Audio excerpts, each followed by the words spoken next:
Everything is awesome. I love it. But why? Why? Why is everything awesome? Jeremy, it's a pandemic and you don't understand. You can't physically and possibly say that everything is awesome. For me, it starts with this: life isn't fair. And if we've ever done any one-on-one interaction, primarily coaching or mentorship, then I know that you're familiar with the concept of understanding punctuation. Far too often in our lives, we put a period where there should be a comma, and we put a comma where there should be a period. Or in this case, we've put an ellipsis. Life isn't fair, but it's also not fair to everyone, which then kind of makes it fair. Because when you sit and you break it down, you've had trauma, I've had trauma, they've had trauma, we've had trauma, you've had setbacks, I've had setbacks, they've had setbacks, we've had setbacks. We can all look back on the past year or so and say, this has been a bleep show. And while that may be true, everyone in some way has been affected. And I'm not going to turn this into a pity party. I don't even have to ask you, because I'm sure if I asked you, what are 3 things that you wish wouldn't have happened in 2020? Like, you're like this, and this. Because it has been a challenge. But I think the biggest thing that we miss in all of this is perspective. And one of the greatest things that I have ever seen, I'm not going to say it was all worth it, but one of the greatest things to come out of the pandemic was this comic. I love this comic.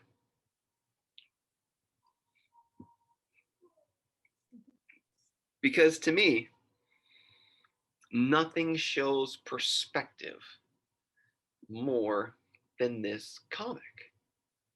And so, in light of everything that has happened in the past year, how can we say that everything is awesome? Because of Jeremiah 29:11. I know you all know this verse, but let's have a quick reminder.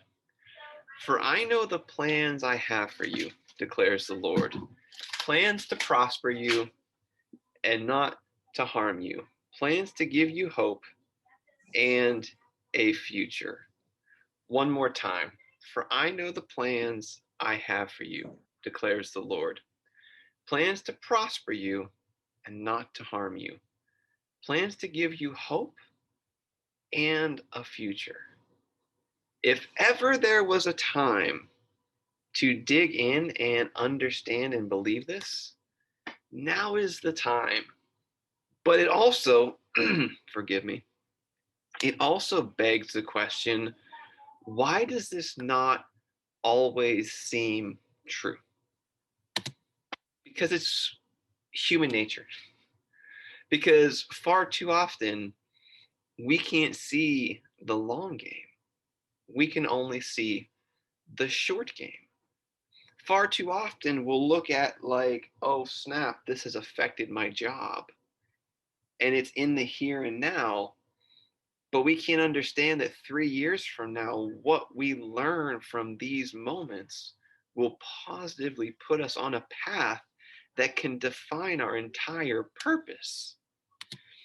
So when we look at things through the lens of the long game versus the short game, for me, it becomes more of an equation of, do I trust in the Lord or do I trust in my emotion? Because the short game is all about emotion. I feel this way now, therefore I must react. However, trusting in the Lord says, Lord, I don't know. I do not know. what you have planned, but I do know that it's going to benefit me via Jeremiah 29:11. I don't know. I don't know what tomorrow holds. I just see today. But isn't that the point? Isn't that the point that we need a savior? Because all we can typically do is see what's in front of us. But Jeremiah 29:11 paints it absolutely paints the present and the future together. For I know the plans I have for you, Lord. It's my fault. For I know the plans I have for you, declares the Lord. Plans to prosper you and not to harm you. Plans to give you hope and a future. I feel like we as people can't comprehend this. And actually, scientifically, we can't to a degree. There have been multiple studies done on this that show, and it's been different numbers based on the study, but some studies say we can't even imagine beyond 90 days in the future. We definitely can't imagine 5 years in the future. We actually disassociate from ourselves 10 years in the future, which is why if you've ever gone to the doctor and they'll say to you, if you don't stop eating like this in 5 years, it's going to be terminal. Scientifically, that's true. But studies have shown that the human mind doesn't connect to that. The human mind doesn't foresee that as our future. The human mind goes into safety mode and goes, yeah, but statistics, I'm not going to be that person. And it's because we only have the ability to focus on what's in front of us or the very near future. But that's why we need God. That's why we need to really dig into understanding the truth and the fact that our emotions can only see what's happening right now, but God sees what's happening forever. And so, how can I step back and say that everything is awesome in spite of all that's happened in 2020 and some of 2021? Well, it's because I don't have to know what's going to happen next year to know that God's doing something great in my life.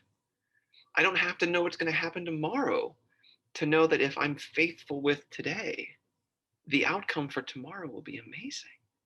Because I don't serve a God who is waiting around the corner to scold me. I serve a God who has these massively amazing plans to benefit me. And all I have to do is react in the way that a Christian who says they love God should react. And so when you find yourself in this place of long game versus short game, emotion versus providence, because we all do, we all have emotional moments. This isn't Jeremy saying, like, let's be a robot. This is Jeremy saying that it's okay to acknowledge your emotions because you may have a rainy day, but you don't need to turn a rainy day into a week. And so here are 3 ways if you find yourself being overcome by the emotions or the frustrations of the moment, that you can get recentered on God and not just put on a smile, but remember that everything is awesome because we're going to heaven, y'all. And the same God who cares about birds loves us too.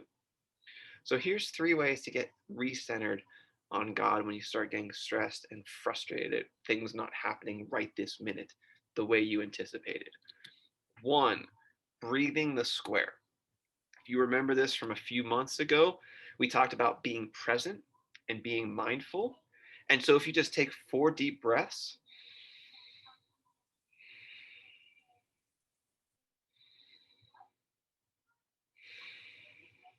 and you imagine that you are making a square with each one of those breaths, it's very similar to a tactic that my son is taught when he's angry via Daniel Tiger, which says, when you feel so mad that you want to roar, take a deep breath and count to 4. It's just science. It's neuroscience. It's helping to break the pattern that we're in to establish a new pattern. So whether you're 6 or 66, taking a moment to breathe the square and recenter yourself is a very powerful way to get back into being mindful about what's really going on and what really matters. Second way is to disconnect from the situation. So if you're working from home and your boss does something really frustrating, go for a walk. If you can, if you're in a school setting or another setting, walk down the hall. Just leave the situation. If something's about to trigger you to make you feel like it's about to be a bad day, just disconnect from it.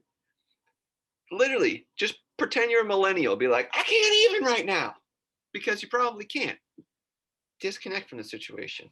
Come back to it 5 minutes later. In any way that you're able to. I like going for a walk because it's finally getting to be sunny again and I can breathe in sunlight. If you don't have that available to you, find something, create something, but disconnect from the situation, because if you're dwelling in the negative, you're going to find that because that's what you're dwelling in. Third way is be curious. If something isn't going as planned, ask yourself why. And more importantly, ask yourself, what is God trying to teach me here? Because and I will say this, far, far, far, far, far, far, far too often, God has to give us trials to get our attention. Because as followers of Christ, we're not doing the things that followers of Christ should be doing with our lives that would be emblematic of us living what we say we believe. So if something's going on in your life and you're like, this is just the worst thing ever, I don't understand. Be curious. Ask yourself first, turn the mirror inwards. Ask yourself, am I doing everything that a righteous believer should do? Because if not, God's probably trying to get your attention for some reason. But if you are doing everything that a righteous believer would do, then explore the curiosity. What's going on externally? Are you being prepared for something? Is there an opportunity coming that you have to be refined for? Be curious. Go to the Word. Go to God. Be like, what are you doing? Seek and you shall find. If you find yourself starting to stray from the belief that everything is awesome, these are 3 ways to get recentered and reconnected to God. Breathing the square, disconnecting from the negative situation, and being curious as to what is actually going on. If you do these 3 things, not only will you genuinely believe Jeremiah 29:11, but you'll live like it because it's true. Everything is awesome. It's about perspective, though, and the awesome may happen a few years from now. This might be the seed that creates the plant of awesome, and you might be in the growth phase, and sometimes there's growing pains. But if it's for and of the Lord, that's pretty awesome, and it's a blessing that we get to be a part of it.